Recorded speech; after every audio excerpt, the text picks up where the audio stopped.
kiranya kasih-Mu selalu sertai kami. Kami serahkan doa ini dalam nama Tuhan Yesus selamat kami. Amin. Baik, saudara, untuk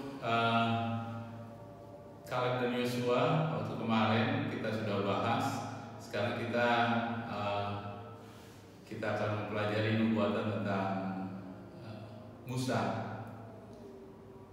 Musa kita lihat di sini adalah pemimpin ya sebuah bangsa. Adanya bangsa yaitu pertama kali adalah Musa. Untuk orang-orang Kristen, pemimpin kita tidak boleh kita lupakan. Jadi pemimpin yang pertama untuk manusia ya, untuk bangsa Israel atau bangsa untuk sekarang ini ada kerohanian kita ya, bangsa yang rohani adalah Musa. Musa dulu waktu Tuhan mau diutus, dia bilang jangan Tuhan, jangan utus karena saya tidak fasih untuk berbicara, tapi suruh yang lain. Tapi Tuhan tetap Musa yang diutus karena Musa dipilih Tuhan. Dia adalah orang pemimpin yang terbaik buat umat-umat Tuhan nantinya, karena dia dikatakan bahwa dia adalah orang yang lemah lembut ya. Tidak ada seperti Musa yang penuh dengan kesabaran dan kelemah lembutan. Jadi Musa menggambarkan tentang Allah kita, yaitu Yesus, di mana gambaran Musa adalah gambaran bagaimana Yesus memimpin kita bangsa sekarang ini. Baik, kita akan mempelajari tentang Musa. Kalau kita lihat Musa itu waktu lahir, bayangkan penuh dengan waktu lahir saja sudah ada masalah. Ya, sama seperti Yesus, dia waktu dilahirkan raja mau membunuh. Begitupun juga dengan Musa. Waktu Musa lahir dicari bayi laki, setiap bayi laki yang lahir dibunuh. Tapi Musa diselamatkan dengan ada sungai di sana, kemudian dihanyutkan di sungai Nil. Kemudian Firaun istrinya kemudian mendapatkannya dan dia menjadi anak angkat daripada Firaun. Jadi kita pelajari tentang Musa ini. Kita back yang kemarin kita flashback tentang nubuatan bagaimana yang tadi hari Sabat mulainya. Jadi mulai itu hari Sabat, di mana-mana pas hari Sabat selesai. Nah, di situ baru perjalanan umat Tuhan itu berjalan, sama seperti Yesus mati pada domba itu tersembelih waktu Paskah. Yesus mati pada hari Sabat ya, kemudian pada hari Minggu mulai perjalanannya.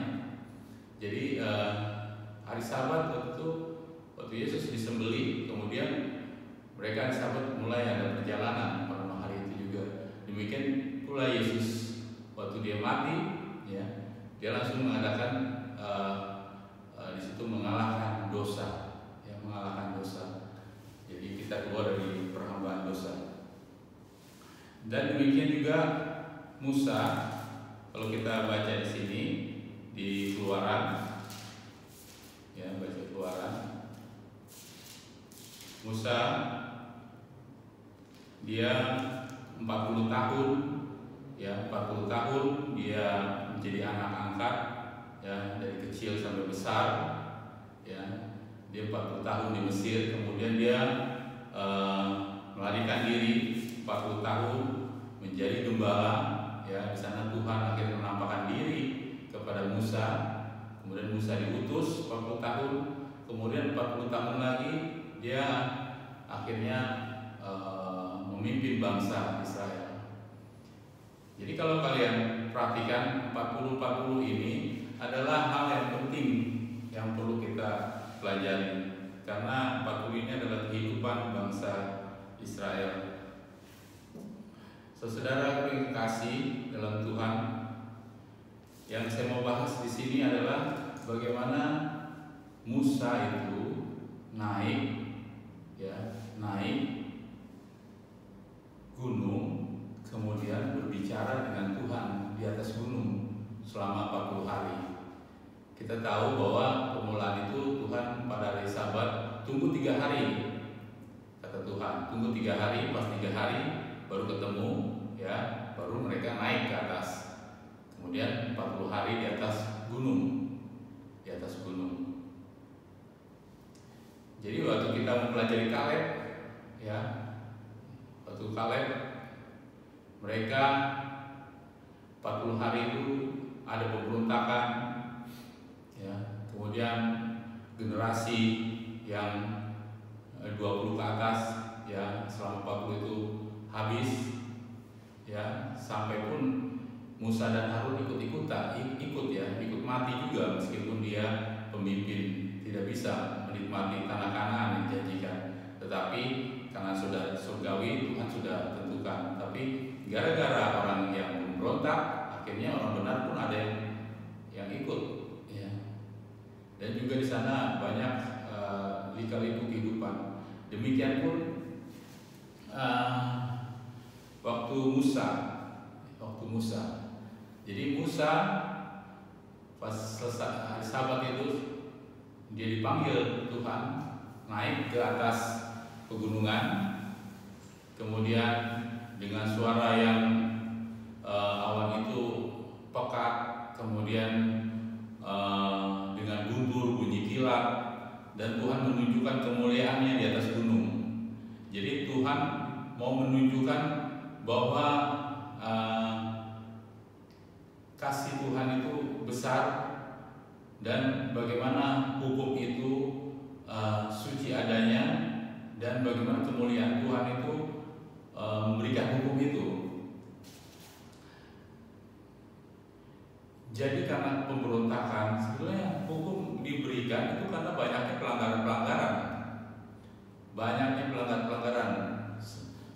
Waktu keluar itu mereka ada pemberontakan, tidak percaya, sehingga banyak yang mati di sana. Dan dengan hal ini Tuhan mau supaya hukumnya menjadi bagian bagi umat-umat Tuhan, supaya tidak lagi terjadi demikian.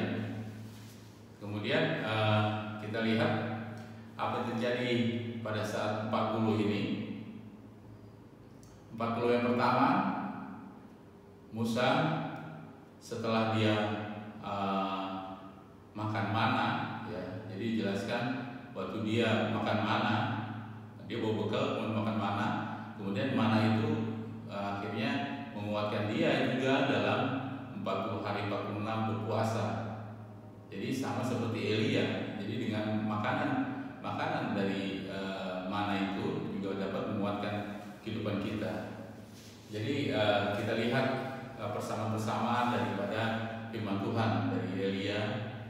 Nanti yang lebih menarik lagi, kalau kita perhatikan Yesus, ya, 40 hari dicobai tentang mana. Nanti kita pelajari tentang hal itu lebih dalam lagi, pelajaran yang menarik. Nah, saudara, kita lihat waktu di Keluaran, mari kita baca dulu.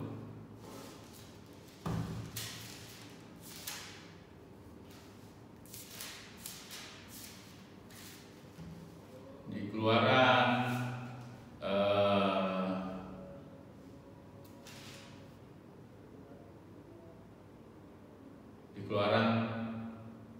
Tuhan menampakkan diri di atas gunung, itu Keluaran 19.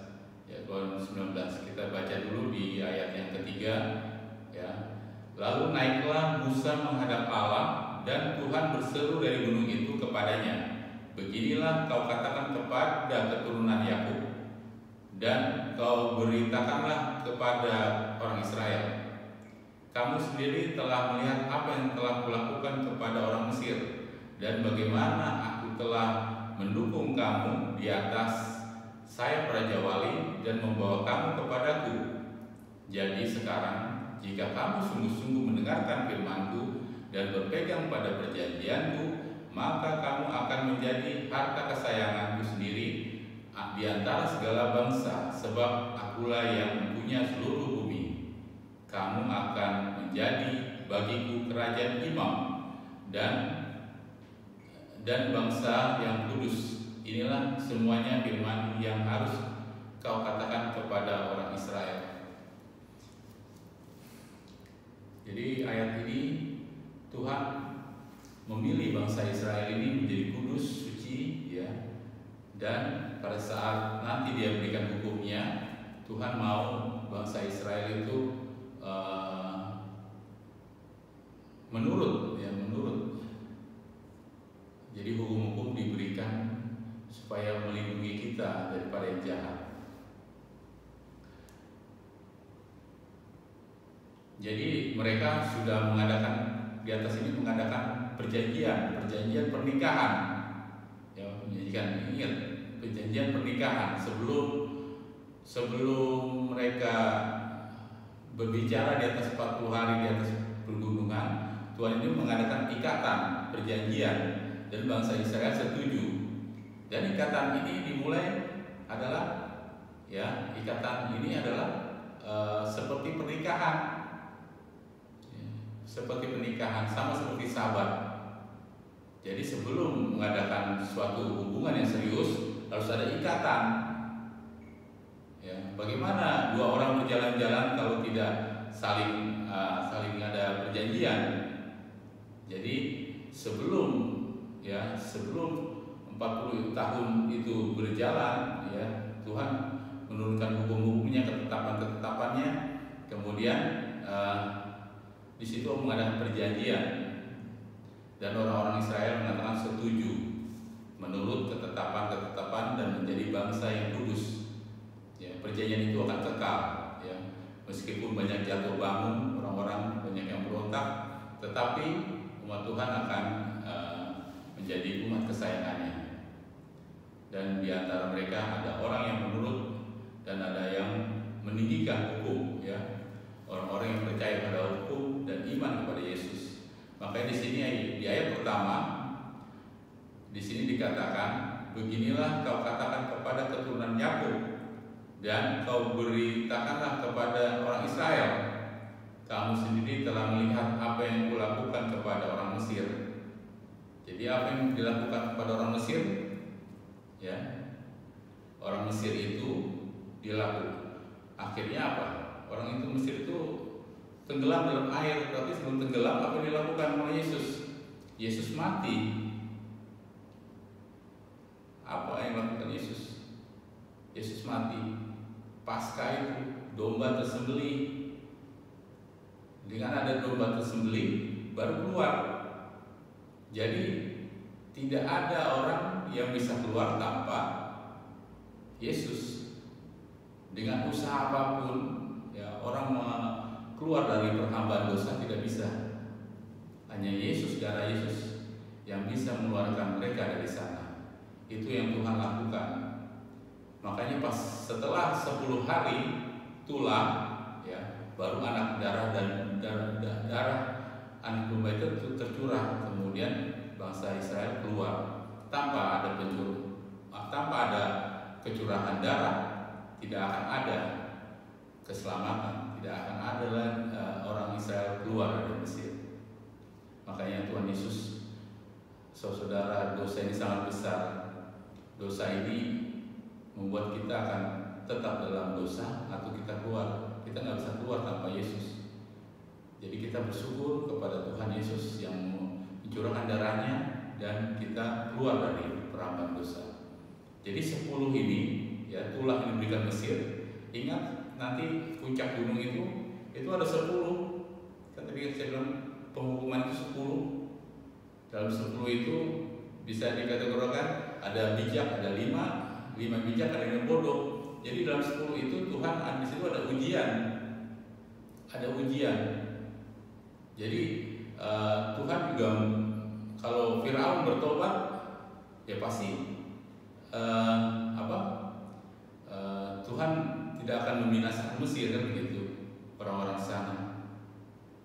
Jadi kalau Anda perhatikan di dalam firman Tuhan, di situ ada ayat mengatakan bahwa akan kuberikan 5 orang di dalam rumah, ya, 3 akan menentang 2 dan 2 akan menentang 3. Jadi Mesir ini dulu lambang dari Mesir itu angka 5, tetapi Tuhan mengatakan 3 lawan 2 atau 2 lawan 3. Jadi angka 3 ini ada ujian.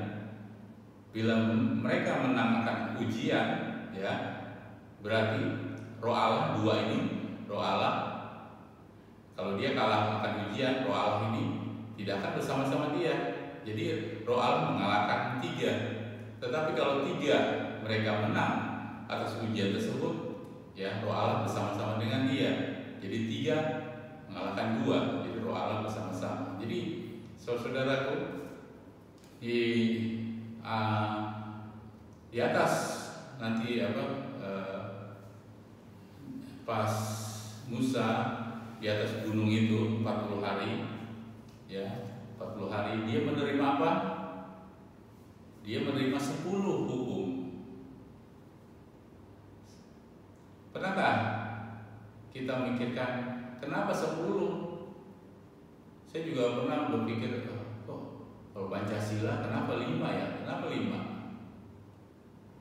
Kenapa nggak dibikin banyak? Kenapa 5? Kalau negara kita katanya itu 5 itu dasar dari negara Republik Indonesia. Katanya 5 NKRI, harga mati. Jadi kalau diperhatikan angka 5. Tetapi Tuhan, ya, punya angka apa? Angka 10. Jadi angka 10 ini hukumnya ini sempurna. Tuhan mengatakan hukumnya sempurna, hukumnya suci. Ya. Hukumnya suci. Kita bisa melakukan hukum? Bisa. Kita bisa melakukan hukum dengan bantuan Tuhan tentunya.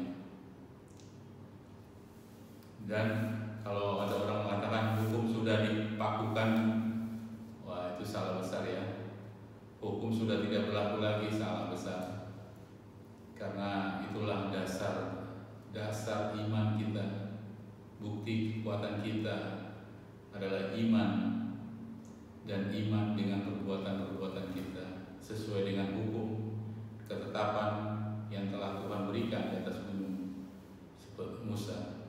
Jadi pas Musa berbicara dengan Tuhan di atas gunung, Tuhan memberitahukan tentang ketetapan-ketetapannya, dan pada saat dia turun, ya, bersama Yosua, dia mendengarkan apa? Mendengarkan kayak suara Yosua itu mendengarkan kayak suara perang katanya. Tetapi Musa mengetahui bahwa itu bukan suara perang, tapi ini adalah suara ibadah. Jadi sekali lagi, ya, pas hukum itu turun mau Musa beritahukan kepada bangsa Israel, bangsa Israel itu tidak siap menerima hukum ini. Ya. Karena apa? Karena menyangkut ibadah. Jadi di dunia ini puncak dari pencobaan kita tentang ibadah. Siapa yang menyembah Tuhan, yang menuruti hukum-hukumnya, termasuk hukum keempat, ingat dan kuduskan hari Sabat. Hari Sabat adalah hari Sabtu, ya, di mana penyembahan itu ada, itu lebih terang. Jadi hukum ini membawakan penyembahan kepada Tuhan. Tetapi pas hukum mau diberikan, orang Israel tidak siap. Ya, orang Israel malah menyembah yang lain, yang bukan Allah. Dan ini menyakitkan, ya, menyakitkan. Hukum dibawa, belum dibacakan kepada orang Israel hukum-hukum apa saja, tapi Musa sudah sudah kesal, ya. Mungkin karena dia lihat ini baru saja hukum dikasih sudah berontak lagi. Jadi saudara yang kekasih dalam Tuhan, penyembahan ini iblis tipu bagaimana muslihatnya sedemikian rupa sehingga mereka tidak dapat melihat kemuliaan Allah, orang-orang yang di bawah itu. Seandainya mereka melihat kemuliaan Allah, keajaiban-keajaiban Tuhan, mereka tetap setia di situ. Tetapi mereka tidak melakukannya, mereka tidak melihat itu, dan kesabaran, passion tidak ada pada mereka.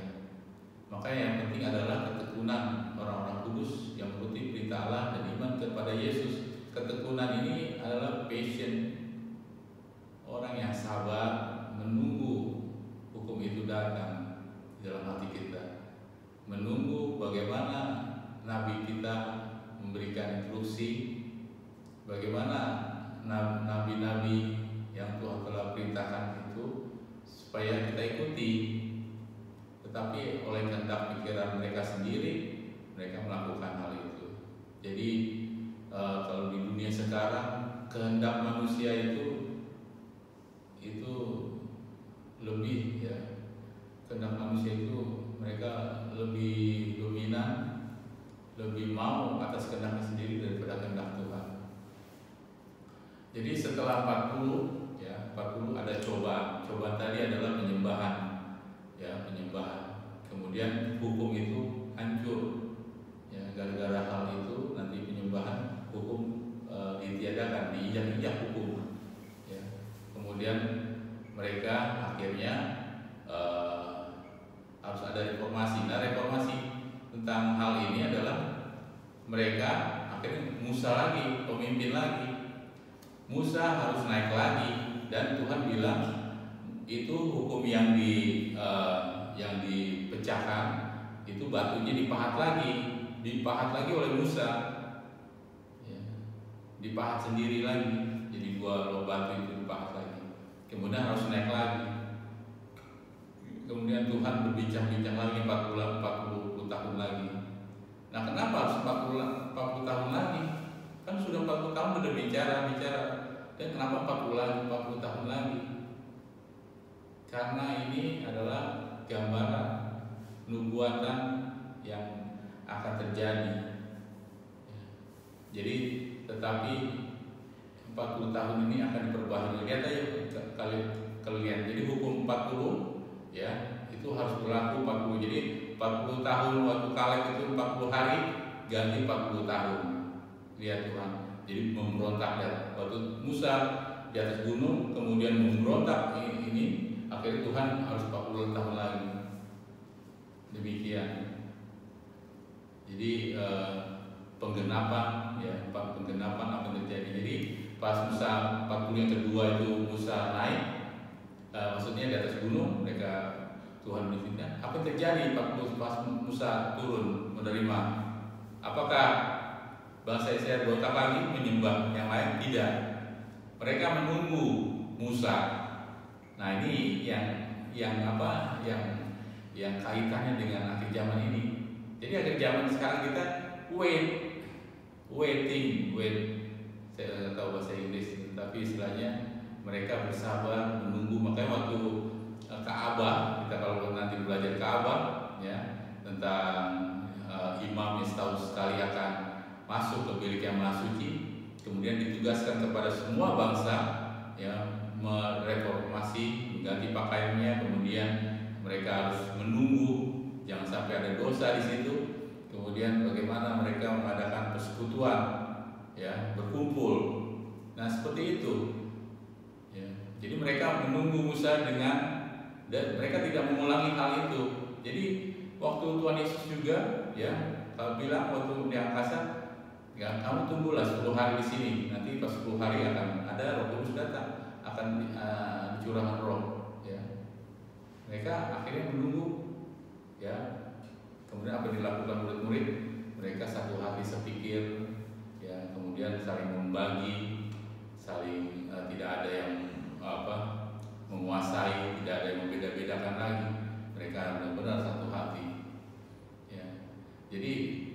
waktu Musa pun demikian, umat Israel menunggu mengoreksi diri masing-masing. Nah, jadi pas 40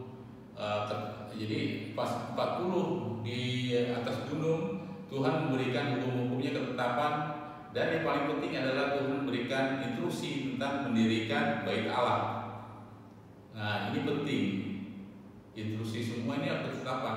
Jadi instruksi bagaimana Allah nanti akan hadir di tengah-tengah bangsa Israel. Ya. Dan ini sebetulnya menjadi kesenangan bagi bangsa Israel karena Allah akan hadir di situ.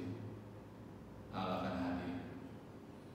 Jadi 40 di atas berbincang-bincang, kemudian Musa membawa hukum, dan hukum itu tidak dipecahkan lagi. Mereka menunggu dengan setia. Kemudian muka Musa bercahaya. Jadi nanti umat-umat Tuhan pun demikian di akhir zaman. Mereka akan bercahaya seperti terang pada siang hari, pada waktu Yesus akan menyatakan kemuliaannya. Kemudian orang-orang akan takut, gemetar. Bagaimana umat-umat Tuhan akan bercahaya, memberitakan kebenaran-kebenaran Tuhan di akhir zaman, karena hukumnya ada pada mereka, dan mereka dengan penuh kerendahan hati mereka mengabarkan kebenaran Tuhan, dan firman Tuhan menyebar dengan begitu luar biasa. Semua itu adalah dengan kuasa Roh Allah. Jadi di akhir zaman Roh Allah yang mengendalikan kita. Jadi kalau ingat Nuh, air itu akan turun. Tuhan memberikan angin, sekali lagi Tuhan memberikan angin sehingga turunlah air tersebut. Demikian juga waktu ada kelaparan, belalang-belalang banyak waktu di Mesir, Tuhan mengirimkan angin dari timur, kemudian juga Tuhan mengirimkan angin dari barat yang membuat belalang-belalang itu akhirnya tidak ada lagi. Jadi semua ini kita hanya dalam perlindungan Tuhan, kehendak Tuhan, dan kita suatu saat nanti kita akan menunggu kuasa Allah yang begitu besar, di mana kita akan menerima Rohnya, dan kita akan bersama-sama lagi dengan Tuhan. Jadi kita lihat polanya hari Sabat 40 Musa mulai di atas gunung berbicara-bicara, kemudian ada 10 yang membuat cobaan-cobaan itu. Mereka akhirnya banyak menyembah Allah lain. Kemudian di akhir 40 kedua, akhirnya mereka umat Israel dengan setia menunggu datangnya Musa, dan Musa bercahaya. Jadi Musa adalah melambangkan Tuhan Yesus sendiri, dan Tuhan Yesus juga berbicara kepada murid-muridnya, dan murid-muridnya akhirnya menyukai karakter daripada Yesus. Jadi kemuliaan yang Dia punya menjadi bagian kita juga. Jadi ini yang saya bisa berikan. Banyak sekali yang kita akan berikan tentang Musa, bagaimana Musa melakukan banyak, bagaimana dia hidupnya itu selalu bergantung pada Tuhan. Dan hanya satu kesalahan Musa waktu air diketok, kemudian ada salah berbicara Musa, dari situ Musa tidak bisa sampai Kanaan. Jadi demikian pun seandainya Yesus diterima, seandainya Tuhan Yesus diterima oleh orang-orang Israel sebagai Tuhan dan Juru Selamat mereka, saya rasa seluruh dunia ini akan bergembira. Tuhan pasti akan bersama-sama menaikkan semua umat-umatnya sampai ke sorga. Mungkin dunia ini akan menjadi sorga, tetapi dia harus mati. Memang harus mati untuk menggenapi juga demikian. Jadi Tuhan akan menggenapi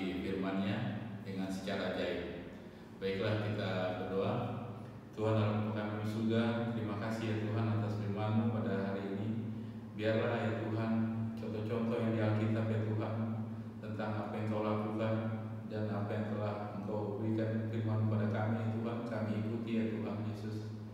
Jauhkanlah kami dari hal-hal dari kehendak kami sendiri ya Tuhan, tetapi biarlah kami mati ya Tuhan lebih banyak lagi pada diri kami, karena diri kami ini banyak hal-hal yang jahat ya Tuhan.